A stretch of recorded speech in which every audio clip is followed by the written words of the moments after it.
Între miliarde de oameni, oarecum, cum de s-a întâmplat să ne întâlnim pe același drum?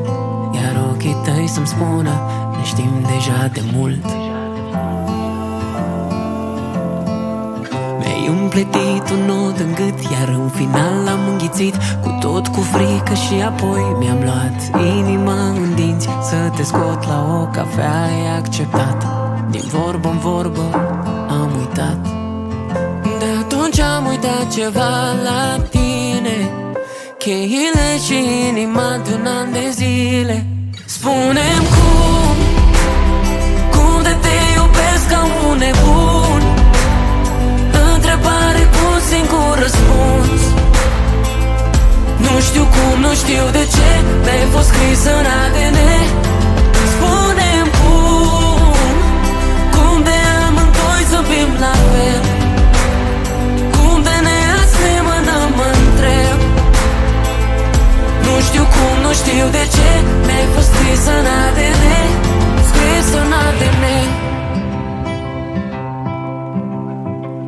Și orice mesaj aș vrea să scriu, îmi scrii tu prima, cu aceleași cuvinte, cum de știi ce e în mintea mea. E o conexiune undeva și nu-mi pot explica, telepatia. Înainte să ajungem pe pământ, pe undeva prin cer, noi ne-am cunoscut. Celulă cu celulă, explozie nebună, și am căzut să ne căutăm iar pe pământ. Spune-mi cum de te iubesc ca un nebun? Întrebare cu un singur răspuns. Nu știu cum, nu știu de ce, mi-ai fost scris în ADN. Spune-mi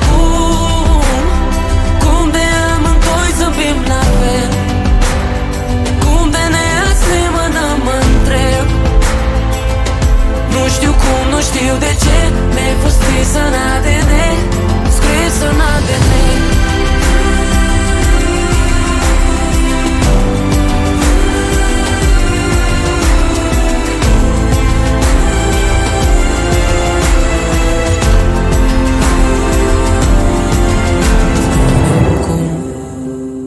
Cum de te iubesc ca un nebun? Întrebare cu un singur răspuns. Nu știu cum, nu știu de ce,